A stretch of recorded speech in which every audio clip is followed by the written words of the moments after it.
तो जैसा कि आप जानते हैं कि हम इस वीडियो में वो एसेंशियल ग्रामेटिकल एलिमेंट्स पढ़ रहे हैं जो कि आइल्स के अंदर बहुत ज़रूरी हैं जिनको सीखना। अगर आपने 5, 6 या 4 बैंड एटलीस्ट आइल्स के अंदर हासिल करने हैं, तो ये वो ग्रामेटिकल स्ट्रक्चर्स हैं या वो एलिमेंट्स हैं जिनको आपने सीखना है। और इसमें सबसे पहले जो बात सीखनी है उन लोगों के लिए जो कि जिनकी इंग्लिश जो है वो मदर टंग नहीं है या वो एजुकेशन से दूर हुए, उनको बड़ा अरसा गुजर चुका है, तो उन्होंने आइल्स करना है।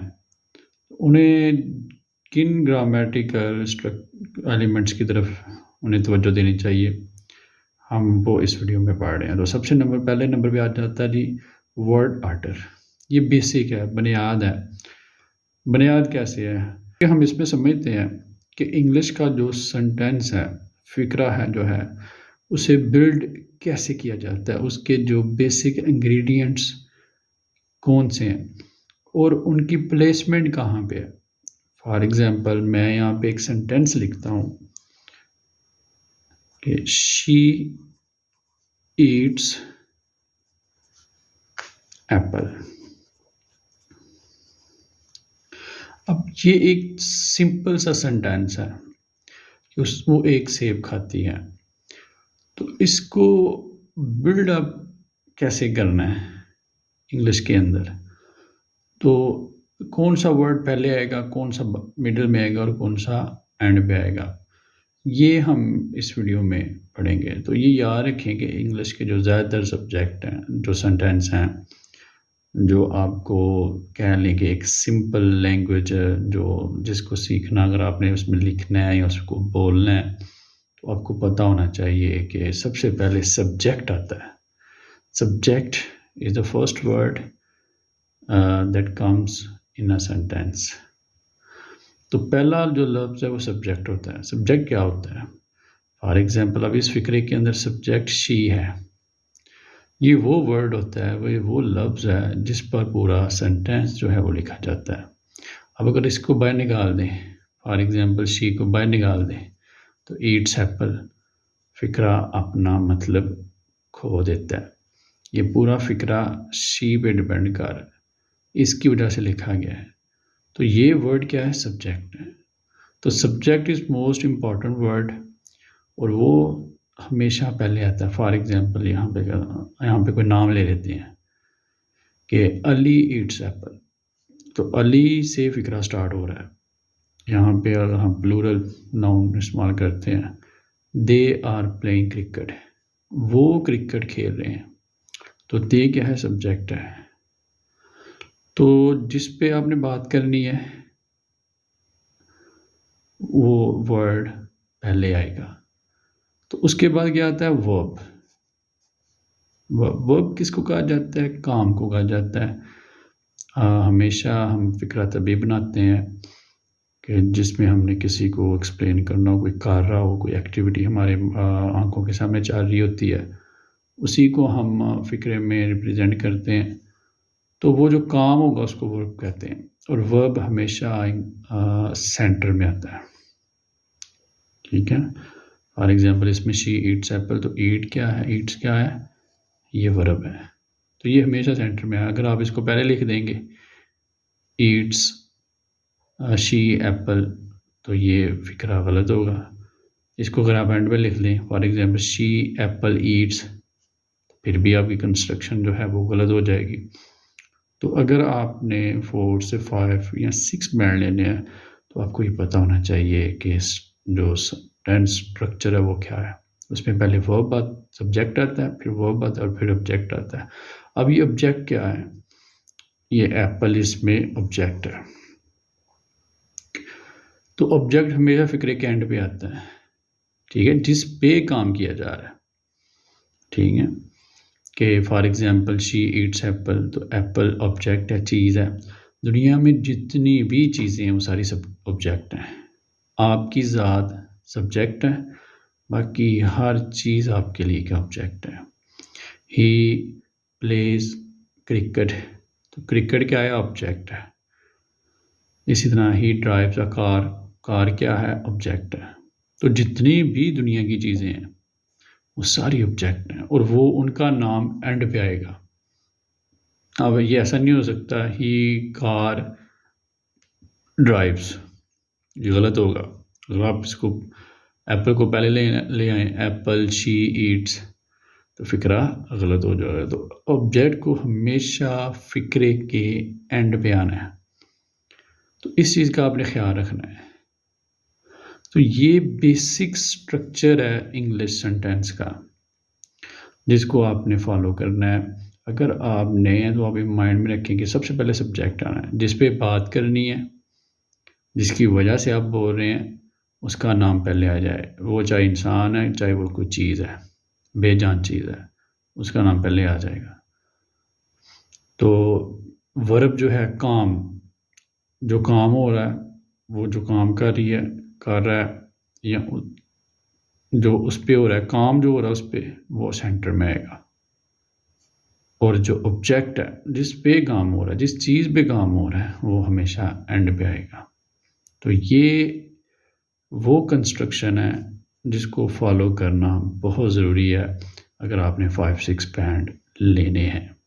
तो इस पर प्रैक्टिस करें, जो भी लिखें इस स्ट्रक्चर में लिखें। सब्जेक्ट पहले लिखें, वर्ब सेंटर में लिखें और ऑब्जेक्ट एंड में लिखें।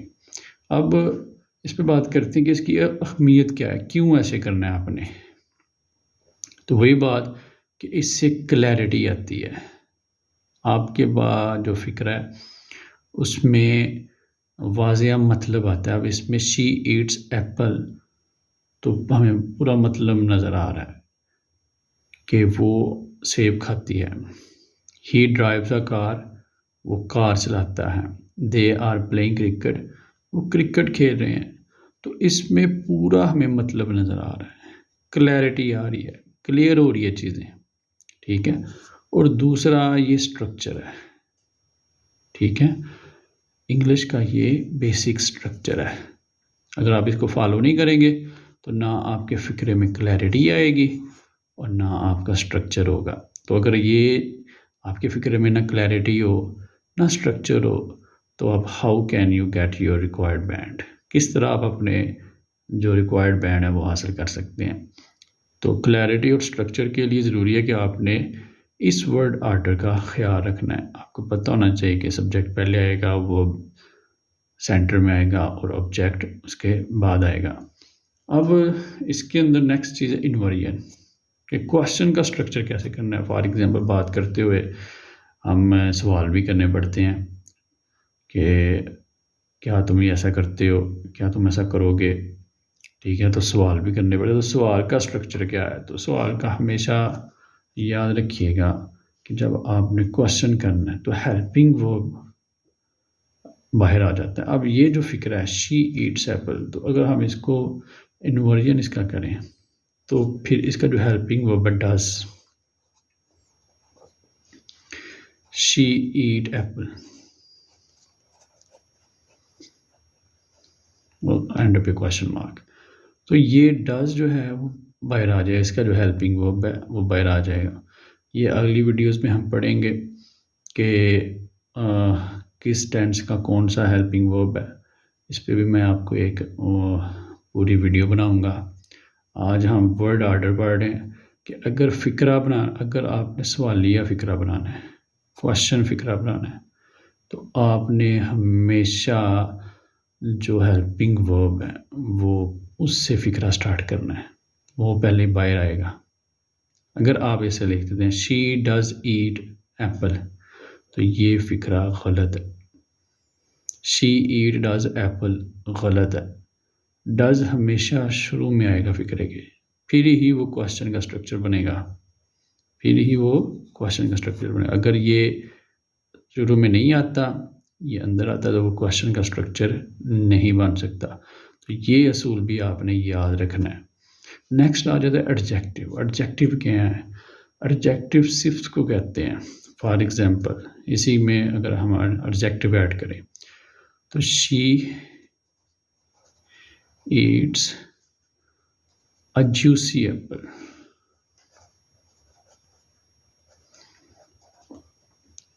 एडजेक्टिव क्या करता है, ये नाउन को डिस्क्राइब करता है, ठीक है, उसकी।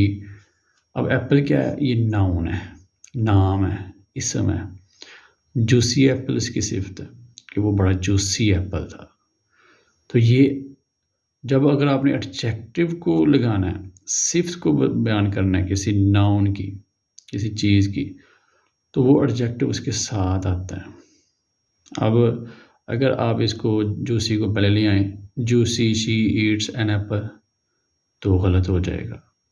शी ईट्स एप्पल जूसी, तो आपका जो मीनिंग है, जो आप मीनिंग कन्वे कर रहे हैं, उसमें मसला आ जाता है।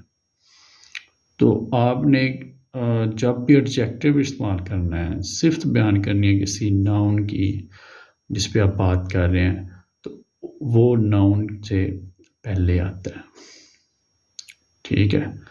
इसी तरह नेक्स्ट है जी फ्रेजल वर्ब्स। तो फ्रेजल वर्ब्स क्या होते हैं, ये भी बड़ी हेल्प करते हैं आपको इंग्लिश के अंदर डिफरेंट कंस्ट्रक्शन करने, सेंटेंस कंस्ट्रक्शन में आपकी जो यूज़ ऑफ लैंग्वेज है उसमें ये वैरायटी लेके आते हैं फ्रेजल वर्ब्स। तो ये हमेशा वर्ब, इनमें क्या होता है, एक वर्ब होता है, यानी कि जो काम हो रहा होता है, उसके साथ प्लस होती है प्रेपोजिशन। प्रेपोजिशन यानी कि वो अल्फाज जो हमें सिमत, डायरेक्शन वगैरह, टाइम, प्लेस के बारे में बताते हैं। और यहाँ इसके साथ होता है एडवर्ब।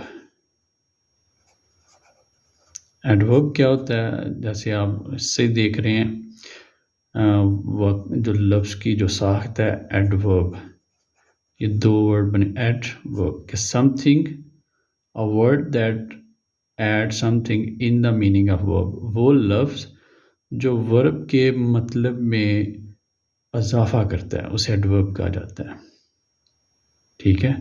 फॉर एग्जांपल इसमें एडवर्ब अगर ऐड करें तो she eats quickly an apple, कि उसने जल्दी से एप्पल को खा लिया, यानी कि काम, जो खाना की, उसने जो एप्पल खाया वो बड़ी तेज़ी से खाया है। तो ये क्या होगा, एडवर्ब होगा। क्यों एडवर्ब होगा, क्योंकि ये वर्ब के मतलब में इजाफा कर रहा है। तो ये ये वर्ब के साथ आता है। तो फ्रेजल वर्ब की जो जगह है वो वर्ब के साथ है। फॉर एग्जांपल मैं यहाँ पे एक फिक्रा लिखता हूँ, ही place, he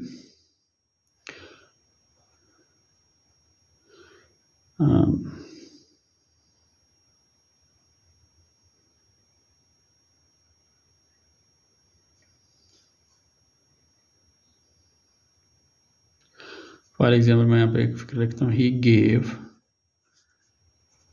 up the fight, कि उसने लड़ना छोड़ दिया। अब ये फ्रेजल वर्ब है, गेव अप, क्योंकि इसमें एक वर्ब है, एक प्रपोजिशन है। अब प्रपोजिशन है, इन दोनों का इस्तेमाल करके इसको फ्रेजल वर्ब बना दिया। इसका मतलब चेंज हो जाता है।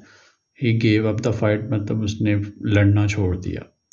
तो फ्रेजल वर्ब हमेशा याद रखिएगा, आपके वर्ब के साथ ही आप प्रपोजिशन लगाते हैं या एडवर्ब लगाते हैं। यानी कि आप अगर इसको आपको आगे ले जाएं, he gave the fight up, तो फिक्रा जो है वो आपका सही कंस्ट्रक्ट नहीं होगा। इसको आपने वर्ब के साथ रखना है, तभी ये ठीक होगा। तो ये था जी कुछ चीज़ें जो हमने वर्ड आर्डर में पढ़ी।